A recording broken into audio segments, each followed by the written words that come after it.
নমস্কার, আমি মৌমিতা। আমার কবিতা পাঠ চ্যানেলে আমার সকল শ্রোতা বন্ধু এবং দর্শক বন্ধুকে আন্তরিক শুভকামনা জানিয়ে আজকের গল্প পাঠ শুরু করছি।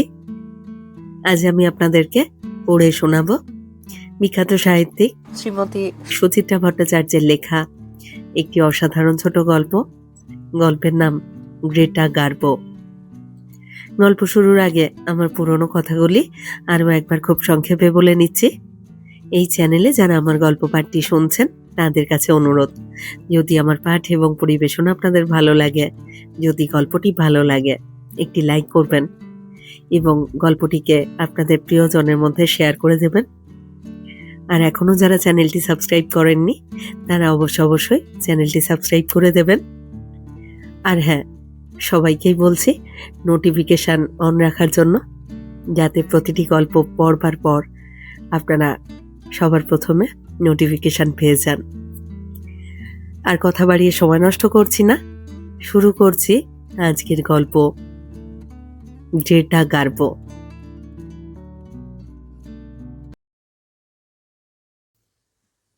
বয়স 24 কি 25, একটু বেশি হলেও হতে পারে। শরীরের গড়ন পেটন চমৎকার, যৌবন যেন উপচে পড়ছে। একবার চোখ পড়ে গেলে দৃষ্টি ফিরিয়ে নেওয়া কঠিন। হাইট প্রায় 5'4", মুখেও একটা আলগা লাবণ্য আছে। গায়ের রঙে গাছের পাতার আভাস, শুকনো শুকনো তবে সবুজই, নাকি চাপা, কিন্তু চোখ দুটো বড় বড়, ড্যাবা ড্যাবা। মুখের মধ্যে সব থেকে আগে নজর কাড়ে চিবুকখানা, অসম্ভব ধারালো চিবুক, যেন অহংকারের ইস্পাত দিয়ে বাঁধানো। আর্ট কলেজে ঢুকবার পর থেকে প্রায় রোজই চোখে পড়তে থাকে। সদর স্ট্রিটে মিউজিয়ামের পাঁচিলের গায়ে দিব্যি একটা স্থায়ী সংসার পেতে বসেছে। উনুন, হাঁড়ি, কড়া, থালা, গেলাস, ভাঙা টিনের বাক্স, বস্তা, পুঁটুলি, কি নেই সেখানে। রোদ বৃষ্টিকে কলা দেখাতে মাথার উপর পলিথিনের ছাউনিও বেঁধেছে একটা। জাদুঘরের রেলিং তার আলনা, সেখানেই ঝোলে কাপড় চোপড়। জাদুঘর যে গরিব দুঃখীদেরও কাজে লাগে, বুঝতে কোনো অসুবিধা হয় না। ঘরকন্না অবশ্য তার একলার নয়, খানতিনে কালো কুলো আধন্যাংটা বাচ্চা দামাল পায়ে চড়ে বেড়াতো ফুটপাথে। বাচ্চাগুলো মোটামুটি নধরকান্তি, দেখে মনে হতো ভালো খাবার দাবারই জোটে। মা বসে বসে কুটনো করছে, রান্না করছে, বাসন মাজছে, রাস্তার কলে ঘষা সাবান দিয়ে কাপড় কাচ্ছে। বাচ্চারা এসে দুমদাম হামলে পড়ছে মার পিঠে। অমনি তাদের হাতের ঝাপটায় বেড়াল ছানার মতো সরিয়ে দিচ্ছে মা। এ ছিল নিত্য দৃশ্য। আরো একটা দৃশ্য চোখে পড়তো আমাদের। পলিথিনের ছায়া সারাক্ষণই একটা লোক পড়ে পড়ে ঘুমোয়। সকাল 10টাতেও ফোঁস করে নাক ডাকাচ্ছে, দুপুরেও তাই, বিকেলেও। কচিত কখনো তাকে জাগ্রত অবস্থায় দেখা যায়। মিউজিয়ামের সামনে দাঁড়িয়ে রাজা বাদশার মেজাজে চায়ের ভাঁড়ে চুমুক মারে লোকটা।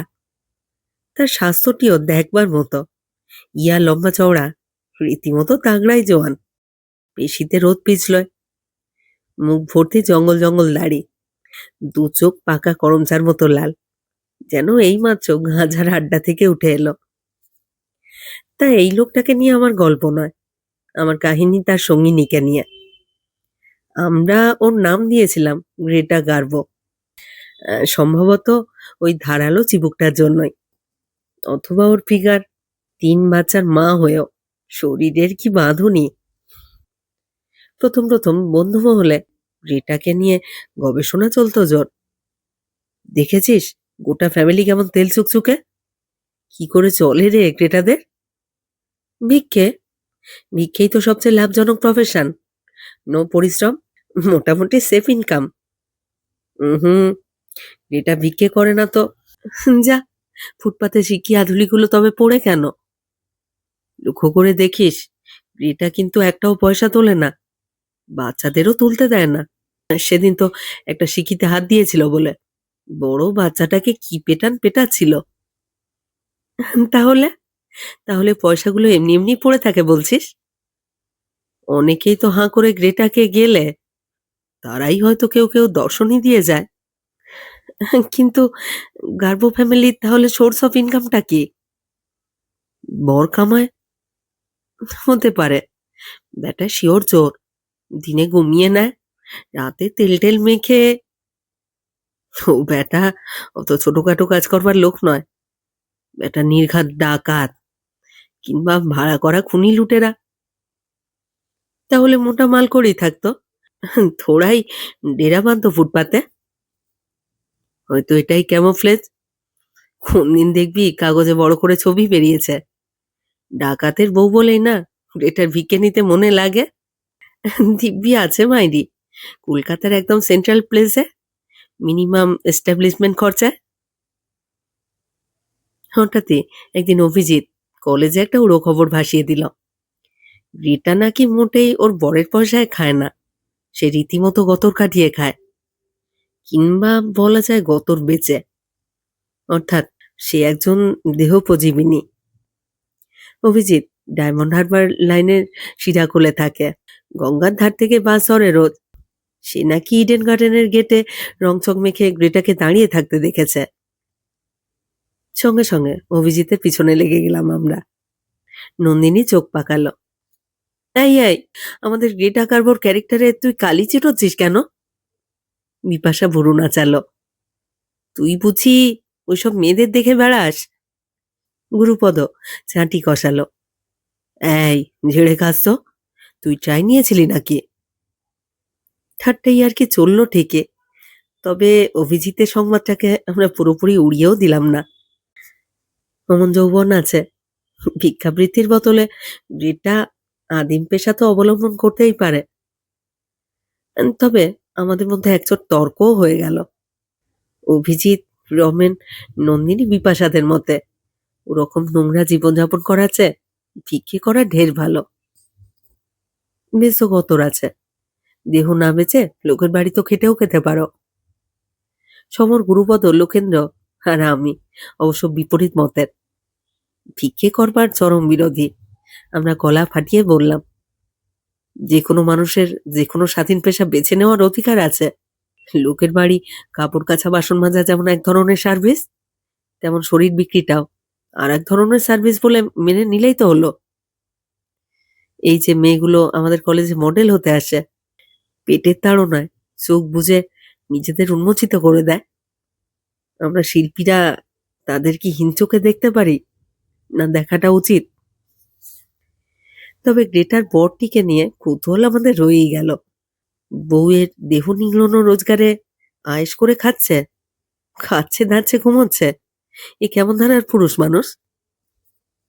আমরা যখন সেকেন্ড ইয়ারের মাঝামাঝি, গ্রেটা তার চতুর্থ সন্তানটিকে প্রসব করলো। ইতিহাসে দেখেছি গ্রীষ্মের প্রখর উত্তাপেও ইয়া বড় একখানা ভুঁড়ি নিয়ে অনায়াসে সংসারের কাজকর্ম করে চলেছে গ্রেটা। তারপর কবে হলো কোথায় হলো ভগবান জানেন। একদিন দেখি ইঁদুর ছানার মতো লাল একটা বাচ্চাকে দুধ খাওয়াচ্ছে গ্রেটা। লজ্জা শরমের বালাই নেই, ভারী ভারী স্তন্দখানা পুরোপুরি উন্মুক্ত। অনেক পথচারী তার দেহ শোভা উপভোগ করছে, কিন্তু তা নিয়ে এতটুকু ভ্রুক্ষেপ নেই গ্রেটার। বরং সে যেন ওই দৃষ্টিতে গর্বই অনুভব করে। সত্যি বলতে কি, আমরাও তো চোরা চোখে তাকিয়েছি। লোকেন্দ্র তো একদিন বলেই ফেলল, ইস, গ্রেটাকে দেখলেই আমার হাতটা কেমন নিষ্পিস করে। তোরও? ইউটিউব ব্রুটাস, বডির কার্ভগুলো দেখেছিস? ওকে যদি মডেল করা যেত। গুরুপদ হাহা করে হেসে বলল, লাভ নেই বস, ও মডেল হবে না। কি করে বুঝলি? একবার ট্রাই নিয়েছিলাম, প্রপোজাল শুনে বলে আমায় কি করতে হবে। আমি বললাম কিছুই না, জাস্ট বসে থাকবে, তোমায় আমি আঁকবো, পয়সাও পাবে। শুনে গা মোচড়ালো। আর কি করতে হবে? আমি বললাম ব্যাস ওইটুকুই। কিছুতেই রাজি হলো না মাইরি। বলে কি, শুধু বসে বসে আমি রোজগার করি না, টাকা বেশি থাকলে অন্য লোকে বিলিও। তবে প্রেগনেন্ট গ্রেটার একটা স্কেচ করতে পারলে কি দারুণ হতো বল। নন্দিনী মুখ বেঁকিয়ে বলল, উফ, পারিসও বটে তোরা। ফুটপাতের একটা নোংরা মেয়ে মানুষ, মাথা ভর্তি উকুন, গায়ে গন্ধ, অ্যাপ্রোচ করলি কি করে? তা ফুটপাতের মেয়ে মানুষ ফুটপাতেই রয়ে গেল নিজের মতো করে। বছর দেড়েক পরে আর একটা বাচ্চা বিয়ে হলো। গিনিপিকের মতো বাচ্চাগুলো ঘুরে বেড়ায় ফুটপাতময়, আর মা বসে বসে রাধা বাড়া করে, বাচ্চা খাওয়ায়, উকুন বাঁচে, চুল আঁচড়ায়। তারপর অন্ধকার গাঢ় হলে খোঁপা বেঁধে কোমর দুলিয়ে বেরিয়ে পড়ে নিজের ধান্দায়। শরীর খানিকটা টসকেছে বটে, কিন্তু পেশা ছাড়েনি গ্রেটা। মোটটারও কোনো পরিবর্তন নেই, ঘুমোয় ঘুমোয় এবং ঘুমোয়। আর মর্জি হলে চোখ লাল করে চৌরঙ্গি টহল দেয়। ছানাপোনাগুলোর উপরেও লোকটার কোনো মায়া মমতা দেখি না। হয়তো ওগুলোকে নিজের বাচ্চা বলেই মনে করে না। তার ছবিটা আচমকাই বদলে গেল একদিন। আমরা তখন 4th ইয়ারে, সামনেই অ্যানুয়াল এক্সিবিশন। আমাদের তখন নাওয়া খাওয়ার সময় নেই।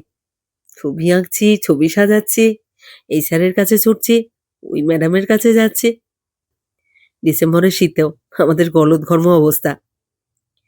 তার মধ্যে বিপাশা হঠাৎ এসে বলল, এই বরুণ, আমাদের গ্রেটা গার্বো তো যায়। জুনিয়র ক্লাসের একটি ছেলের সঙ্গে কথা বলছিলাম, ঘুরে তাকিয়ে বললাম, কি হয়েছে? খুব অসুখ রে। যা, এই তো কবে একটা দেখলাম বসে রোদ পোহাচ্ছে। না রে, পরশু থেকে বেচারা কাঁথা মুড়ি দিয়ে পড়ে আছে। আজ ওই ফুটপাত ধরে আসছিলাম, একবার উঁকি মেরেছিলাম ওর ডেরায়, যাচ্ছে তাই অবস্থা। বাচ্চাগুলো বাইরে হাত পা ছড়িয়ে কাঁদছে, আর গ্রেটা গুটিসুটি মেরে ঘং ঘং কাঁদছে। তাই নাকি? তা সেই ঘুমন্ত ডাকাতটি কোথায়?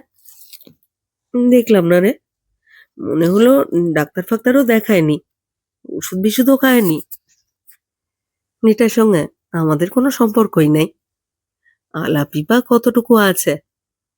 তবু আমাদের কলেজে কপা দূরে বসবাস করবার সূত্রে হতো আমাদের এক ধরনের প্রতিবেশী তো বটে। তাছাড়া সেই ফার্স্ট ইয়ার থেকে দেখছি, খারাপই লাগলো শুনে। কলেজ থেকে বেরোতে সেদিন রাত হলো, প্রায় 8:30 বাজে। শীতের সন্ধে, এর মধ্যে বেশ জবুথবু মেরে গেছে। ময়দানে কুয়াশার পর্দা, গাছগাছালিগুলোকেও কেমন ভুতুড়ে ভুতুড়ে লাগে। বাসটাম চলছে, তবু একটা আলগা নির্জনতা যেন গ্রাস করে নিয়েছে চৌরঙ্গিকে। হ্যালোজেন পথবাতিও কেমন ম্রিয়মান এখন। বাস স্টপে এসে দাঁড়িয়েছি, নন্দিনী ঠেলল, এই ওই দেখ, গ্রেটার বোর্ডটা। দেখলাম মিউজিয়ামের বন্ধ গেটের সামনে দাঁড়িয়ে কার সঙ্গে যেন গোজগোজ করছে। রমেন বলল, বউয়ের জন্য খদ্দের ফিট করছে নাকি?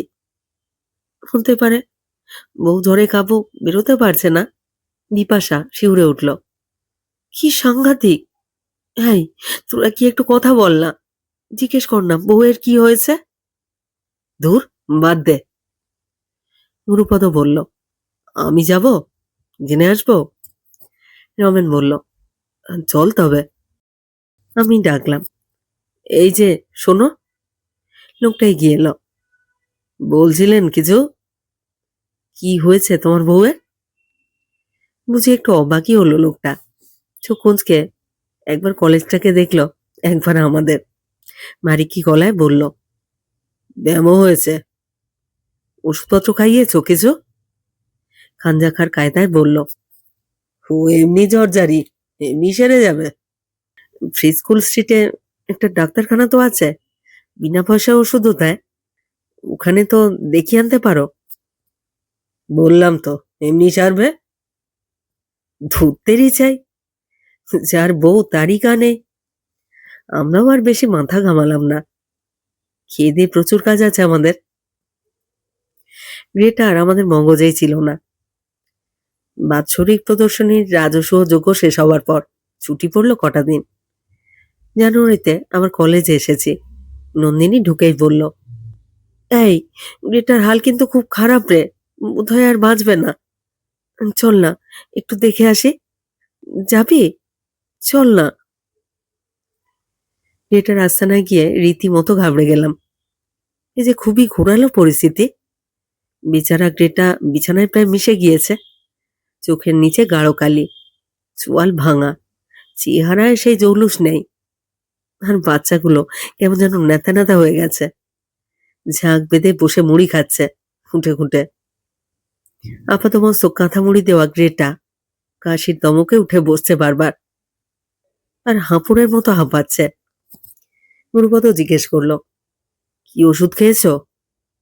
আমাদের দেখে থতমত খেয়েছে গ্রেটা। দম নিয়ে বলল, জ্বরের বড়ি। তা জ্বর ছাড়ছে না কেন? ছাড়ে, আবার আসে, আবার আসে, বলতে বলতে ফের কাশি। গ্রেটা কাঁথা চেপেছে মুখে। স্তুমিত হয়ে দেখি কাঁথায় রক্ত। আমরা চারজন মুখ চাওয়াচাই করলাম। টিপি, এ তো মহা ফাঁদে পড়া গেল। শুকনো আহাউবু করে তো আর কেটে পড়া যায় না। জিজ্ঞেস করলাম, কবে থেকে রক্ত উঠছে? সেটা নিজেও বোধ হয় জানে নিজের রোগের গুরুত্ব। অপরাধী মুখ করে বলল, বেশি নয়, 1-8 দিন বেরোয়। এরকম জ্বর কদিন ধরে হচ্ছে? উত্তর নেই। নন্দিনী উবু হয়ে বসেছে। প্রশ্ন করল, তোমার বরকে তো দেখছি না। ধুকতে ধুকতেও রিটা ঝেঁঝে উঠেছে, মরণ, ও আমার বর হবে কেন? ও আমার নাং, আমি ওকে রেখেছিলাম। বৈপ্লবিক ঘোষণা। নন্দিনী বিষম খেলো যেন। ঢোকিলে বলল, ওই হলো, তা তোমার ওই ইয়ে কোথায়? কি জানি, খেতে দিতে পারছিলাম নি, বেগে গেছে। এই সময় কেটে পড়লো, আমার গত সারলে পরেই ফিরবে। গুরুপদ বলল, একে তো এক্ষুনি হাসপাতালে দিতে হয় রে। হাসপাতালের নাম শুনে ধাপ ফুটে গ্রেটার সে কি হাউমাউ কান্না। না না, আমি যাবনি, আমি যাবনি গো। আমি মরে গেলে আমার কচিগুলোর কি হবে? মার দেখা দেখি বাচ্চাগুলো তারও স্বরে কান্না জুড়েছে। প্যাপও মিলে সে এক ক্যাডাবেরাস কনসার্ট। বিপাশা পেশাদার পশুপ্রেমিক। রাস্তার বহু নাছোড়বান্দা থেড়েঠে কুকুর বেড়ালকেও সে বশ করে ফেলে। তার শরীরে ঘেন্নাপিত্তিও কম। রেটার নোংরা বিছানায় বসে পড়েছে সে। রেটার মাথায় হাত বোলাতে বোলাতে সে বলল, আহা, হাসপাতালে গেলে কেউ মরে নাকি? ওষুধ দেবে, পথ্য দেবে, একদম ঠিক হয়ে যাবে।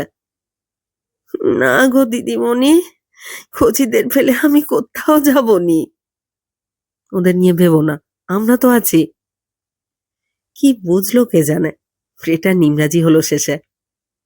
আর দেরি নয়, আমরা চাঁদা তুলে কলেজে একটা সেফ ডেটা ফান্ড তৈরি করে ফেললাম। শিক্ষক শিক্ষিকারাও যথেষ্ট সহযোগিতা করলেন। প্রিন্সিপাল প্রভাব খাটিয়ে কাছেই একটা মিশনারি হাসপাতালে ভর্তির বন্দোবস্ত করে দিলেন। বাচ্চাগুলোকে জিম্মা করে দেওয়া হলো রিটার প্রতিবেশিনী এক কেঁদো ভিখারিনীর হাতে। অবশ্য মাগনা নয়, খরচা দিতে হবে নিয়মিত। পার ডে 30 টাকা। তখনকার দিনে নেহাত কম নয়। বিপাশা আর নন্দিনী মাঝে মাঝেই যেত হাসপাতালে। ওদের মুখে শুনলাম রিটার অসুখের মূল কারণ চরম অপুষ্টি। তা অত রান্না বাড়া তবে কার জন্য করতো গ্রেটা? নিজে খেত না? আশ্চর্য, সেই হারামজাদাটা খেয়ে দিয়ে কেঁদো মোষ হয়ে পালিয়ে গেল। যাই হোক, স্বস্তির খবরও পেলাম। দুধটা, ঘিটা, ডিমটা, মাখনটা পাচ্ছে এখন গ্রেটা। তার শরীর আবার ফিরছে। কড়া কড়া ওষুধ ইঞ্জেকশনে রোগও চাপা পড়ছে দ্রুত। মাসখানেক পরে হঠাৎ একদিন দেখি গ্রেটা আবার সস্তানে। বাচ্চাগুলো ফের গ্রেটার ঘাড়ে মাথায় নেচে বেড়াচ্ছে। শরীরে চেকনাই যদিও পুরো ফেরেনি, তবে অসুখ অসুখ ভাবটা এখন আর নেই। হাসি হাসি মুখে দাঁড়ালাম ফুটপাতে। কি গো, ছাড়া পেয়ে গেলে? কি গো, ছাড়া পেয়ে গেলে? হুম, যেটা একগাল হাসলো। পেইলে এসেছি। ওমা, সে কি, কেন? ও আমার প্রসাদ ছিল না গো দাদা। নীতি নীতি মাছ মাংস ডিম, এই বড় গেলাসে দুধ, এদিকে আমার চাবালগুলো কি খাচ্ছে তার তো ঠিক নেই। এ তো ভারী অন্যায় কথা। আমরা এত কাঠখড় পুড়িয়ে তোমাকে একটা ভালো জায়গায় ভর্তি করলাম। আমি সেরে গেছি দাদা, আর জ্বর আসে না। কিন্তু এখনো নিশ্চয়ই ওষুধপত্র দরকার। ওষুধ আর লাগবে না, পেট ভরে ভাত খাবো, সেরে যাবে। মনে মনে বললাম, হ্যাঁ হ্যাঁ, আবার ওই ময়দানের অন্ধকারে ছোটা। এটা কাঁদো কাঁদো মুখে বলল, আর আমি হাসপাতালে যাবনি গো দাদা। আমার ছাওয়াল গুলান তো তবে এক্কেরে নষ্ট হয়ে যাবে। জানো, ওই মিনতি হারামজাদি আমার হাবু পটলিকে এর মধ্যে ভিক্ষে করা শিখিয়ে দিয়েছে। গম্ভীর সমস্যা। খিড়ে কুড়ে খাক, চোর বদমাস বনুক, বেশ্যা হয়ে থাক, তা বলে গ্রেটা গার্বোর বাচ্চারা ফিকিরি? নইব নইব চ। না, এত গভীর জীবন দর্শন আমার মাথায় সিধবে না। ক্লাসে এসেই বন্ধুদের গ্রেটার প্রত্যাবর্তন সমাচার শোনালাম। সকলেরই শুনে মাথায় হাত। নন্দিনী ভার মুখে বলল, এখন প্রিন্সিপালের কাছে মুখ দেখাবো কি করে? অভিজিৎ ঠোঁট উল্টালো, এই জন্যই তো ওই ছোট লোক ক্লাসের জন্য কিচ্ছু করতে নেই। গুরুপদ বলল, দেখতে হবে না, দেখিস কদিন বাদেই আমার মুখ দিয়ে রক্ত তুলবে। সবেন কান ঝাঁকালো, যা খুশি হোক, আমরা আর ওর ব্যাপারে নেই। মুখে বললাম বটে, কিন্তু গ্রেটাকে পুরোপুরি ছেড়েও ফেলা গেল না। গ্রেটাই ডেকে ডেকে কথা বলে। তার চোখে আমরা তখন আর পুরুষও নই, নারীও নই, শিল্পীও নই, একেবারে পুরোদস্তুর ভগবান। এটা জীবন কাহিনীও অনেকটাই জানা হয়ে গেল আমাদের। তার বাড়ি নাকি সুন্দরবনের অতি প্রত্যন্ত অঞ্চলে। গ্রামের নাম নোটেখালি। বিশ্বর নদীনালা টপকে সেখানে পৌঁছতে হয়। ট্রেনে খানি, মাতলা টপকে ডকের খেয়া, ভ্যান রিক্সায় সোনাখালি, সেখান থেকে পুরন্দর পার হয়ে বাসন্তী, আবার ভ্যান রিক্সা, ফের গাং পেরিয়ে গোসাবা, ফের ভ্যান রিক্সা, ফের গাং পেরোনো, সে যাকে বলে রেকারিং ডেসিমাল। আমরা জিজ্ঞেস করি, তা তুমি সেখান থেকে এখানে পৌঁছলে কি করে? ওই ভবই আমাকে ফুসলে নিয়ে এলো যে। ভব মানে তোমার সেই রাখেলটা? নাংকে তোমরা বুঝি রাখেল বলো? ওর সঙ্গে আমার পীড়িত হয়েছিল গো। শ্যামটি সেজে বংশী বাজালো, আর আমিও আমার আয়ান ঘোষ ছেড়ে। আয়ান ঘোষ? আই মিন তোমার স্বামী? স্বামী নয়, বলো ঢ্যামনা। সুখ দেওয়ার মুরদ নেই, বউ পোষবার শখ। বাচ্চা কাচ্চা হয়েছিল তখন? বললাম না, ক্ষমতা ছিল না, সেই জন্যই তো ত্যাগ দিলাম। কে বলে এদেশে নারী স্বাধীনতা নেই? এই যে দেখি নিজেই কোর্ট নিজেই জজ। তা তোমার ভবকে বিয়ে করনি কেন?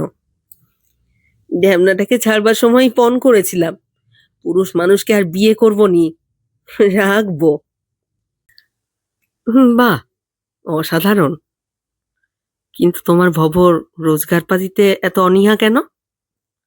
আহা, সে কেন খাটতে যাবে? আমি আছি কি করতে? মাগ যদি মরদেরটা খেতে পারে, মরদ কেন মাগেরটা খেতে পারবে না? তার অমন রাজার মতো রূপ, খাটলে পরে সোনারঙ্গ কালি হয়ে যেত নি। কিন্তু সেই রাজা যে এখন ভাগলবা হলো। ফিরবে ফিরবে, আমি ছাড়া তার গতি কি? হ্যাঁ, গ্রেটার এরকমই বিশ্বাস ছিল। তবে গ্রেটার রাজার সঙ্গে গ্রেটার পুনর্মিলন দেখবার সৌভাগ্য আমাদের হয়নি। গ্রেটাও নতুন উদ্যমে নেমে পড়ল তার নিজস্ব ধান্দায়। আর আমরাও পাশ টাশ করে ছড়িয়ে পড়লাম যে যার মতো। বছরখানেকের মাথায় একটা ফ্রেঞ্চ স্কলারশিপও জুটে গেল আমার। 1 বছরের স্কলারশিপ নিয়ে নিজেই চেষ্টা চরিত্র করে আরো বছর 3 কাটিয়ে দিলাম প্যারিসে। কলকাতায় ফিরেই ঢুঁ মারতে গিয়েছিলাম কলেজে। কিন্তু সদর স্ট্রিটের মুখে রিটার আর দেখা পাইনি। তার সাধের সংসারটিও উধাও। শুনলাম ঝুপড়ি টুপড়ি নাকি সব ভেঙে দিয়েছে পুলিশে। রেটাকে আস্তে আস্তে ভুলেই গেলাম। কাকি নিয়েই থাকে। বিয়েও একটা করে ফেললাম বটে, কিন্তু সে বিয়ে টিকলো না। বছর কয়েক ব্রহ্মচারী থাকবার পর ফের মাথা মোড়ালাম। সমস্যা, একটা থিতু সংসার গড়ে উঠল আমার। পাশাপাশি নিজেকে ভাঙতে ভাঙতে আঁকার জগতেও 15 বছরে পৌঁছেছি একটা জায়গায়। চিত্রশিল্পী হিসাবে আমাকে মোটামুটি নামই বলা চলে এখন। এই সেদিন দুপুরে পার্ক স্ট্রিটের পরিত্যক্ত কবরখানাটার পাশ দিয়ে যাচ্ছিলাম। হঠাৎই মনে পড়ে গেল, কদিন ধরেই কিছু পাতাবাহার গাছের কথা বলছে মৈত্রী। আমার সদ্য কেনা ফ্ল্যাটটা সাজাবে। মৈত্রীর খুব গাছের শখ, ঘর বাড়িকে সবুজ দেখতে ভালোবাসে। দাঁড়িয়ে গেলাম, আজই নিয়ে নেব, এক্ষুনি। বাড়ি কি ফিরবো এখন? দোনামোনা করতে করতে ঢুকেই পড়লাম ভেতরে। এই কবরখানার হাড় হদ্দ আমার চেনা। কলেজ জীবনের অনেক সোনালী মুহূর্ত ছড়িয়ে আছে এখানে। এই মধ্য বয়সে হঠাৎ হঠাৎ হেসে পড়লে ভালোই লাগে। এখানকার নার্সারিটাও পুরনো। এখনো আমাকে চিনতে পারলো বুড়ো মালিটা। ওই আমাকে বেছে বেছে গাছ দিল গোটা 5। সাইকাস, অ্যাডেনিয়াম, জেড আর তরতাজা দুটো এরিকা পাম। টবগুলো আলাদা করে রেখে একটু ঘুরছিলাম চারিদিকে। কত যুগ আগের মৃত মানুষ এখানে শুয়ে আছে সার সার। কোথাও ছোট্ট করে এপিঠাপ লেখা সমাধি, কোথাও গথিক স্থাপত্যের মনোরম স্মৃতিসৌধ। ভেঙে ভেঙে পড়েছে সব, ইট বেরিয়ে পড়েছে, তবু ইতিহাস এখনো যেন মুখর এখানে। ওই তো চার্লস ডিকেন্সের ছেলে শুয়ে। ওই তো ওখানে সাহিত্য রয়েছেন উইলিয়াম জোন্স। আগে জায়গাটা গাছ আগাছায় আরো সবুজ ছিল। এখন দেখলাম একদিকের কোণ কেমন যেন ন্যাড়া ন্যাড়া। ওদিকে তো বেশ কিছু বড় শিরীষ শিমুল ছিল। কোথায় যে গেল? হাঁটতে হাঁটতে পিছন ভাগটায় চলে এসেছি। সহসা দৃষ্টি স্থির। একটা প্রায় ভাঙা স্মৃতিফলক, তার পাশে এক জীবন্ত কঙ্কাল, হান্টিসার দেহ, ঝুঁকে পড়ে কি যেন খাচ্ছে হাপুস হুপুস করে। পরনে একটা কালো ছিট কাপড়ের টুকরো, খালি গা, রুক্ষ চুলে থোকা থোকা জট, শুকনো চিমসে স্তন ফুলে আছে কাপড়ের পাশ দিয়ে। কি খাচ্ছে ওটা? ফুকুর মতো ভাত। পায়ের শব্দ পেয়ে জ্যান্ত সব চোখ তুলেছে। ড্যাবা ড্যাবা চোখে 2-1 পলক দেখলো আমায়, আবার ডুব দিয়েছে আহারে। চটপট হাত চালাচ্ছে, কষ বেয়ে গড়াচ্ছে খাদ্যরস। মুখটা খুব চেনা চেনা যেন। বড় বড় চোখ, নিখুঁত ভিসের চিবুক। গ্রেটা গারবো না? হ্যাঁ, গ্রেটাই তো। কিন্তু হে কি চেহারা হয়েছে! পায়ে পায়ে কাছে গেলাম। কি গো, চিনতে পারছো? গ্রেটা তাকালোই না, হাত চাটছে এক মনে। মনে পড়ছে না? সেই যে তোমার অসুখ করলো, হাসপাতালে দিয়ে এলাম। শুনছে কি আদৌ? বুড়ো মালি ডাকছে পিছন থেকে। কার সঙ্গে কথা বলছেন বাবু? ও তো পাগল। সরে এসে মালিককে জিজ্ঞেস করলাম, এ কবে থেকে এখানে আছে? তা হবে 1-2 বছর। কেউ নেই ওর? কি জানি বাবু, বলতে পারবো না। কখনো ফুটপাতে পড়ে থাকে, কখনো কবরখানায়। মালি দাঁত বার করে হাসলো। পাগলির কিন্তু খুব তেজ। কেউ খেতে দিলেও খায় না, পয়সা দিলে নেয় না, দিতে গেলে উল্টো পাল্টা কথা বলে। তো খাবার জোটে কোত্থেকে? ঘুরে ঘুরে ডাস্টবিন থেকে কুড়িয়ে বাড়িয়ে আনে। ও, আপনার ট্যাক্সি ডাকবো বাবু? ডাকো। মালি চলে যেতেই আবার ক্রেটার কাছে গেলাম। তোমার ছেলেপুলেগুলো কোথায় সব? ক্রেটা যেন এবার ভুরু কুঁচকে শুনলো কথাটা। দুদিকে মাথা দোলাচ্ছে। আর তোমার সেই ভব নাং? চমকে চোখ তুলেছে গ্রেটা, তাকিয়ে রয়েছে নিষ্পলক। আরে, সবাই গ্রেটাকে ছেড়ে চলে গিয়েছে। মায়ায় ভরে গেল বুকটা। উবু হয়ে বসলাম সামনে। পকেট থেকে একখানা 100 টাকার নোট বার করে বাড়িয়ে দিয়ে বললাম, শোনো, এটাকে ভিক্ষে বলে মনে করো না। রাখো, রেখে দাও। কথা শেষ হলো না। অদ্ভুতে কাণ্ড করে বসলো গ্রেটা। টাকাটার দিকে ঝলকে তাকিয়ে গায়ের আঁচলখানা ফেলে দিয়েছে। হলদেটে চোখে বিদঘুটে এক কটাক্ষ আনল। বিকৃত স্বরে বলে উঠল, সুবি, সুবি আমার সঙ্গে, সুবি, আয় আয়। চৈত্রের হাওয়ায় ঘূর্ণি তুলেছে কবরখানায়। ধুলো উঠছে, শুকনো পাতাও। রোদ্দুর শুষে নিচ্ছে ছায়াকে। জীর্ণ বুকের খাঁচায় দুলছে দুটুকরো চামড়া। আমার গা শিরশির করছিল। যেটার সঙ্গে সেই আমার শেষ দেখা। মাস 6 পরে আর একবার গিয়েছিলাম কবরখানায়। এটা তখন মরে গেছে।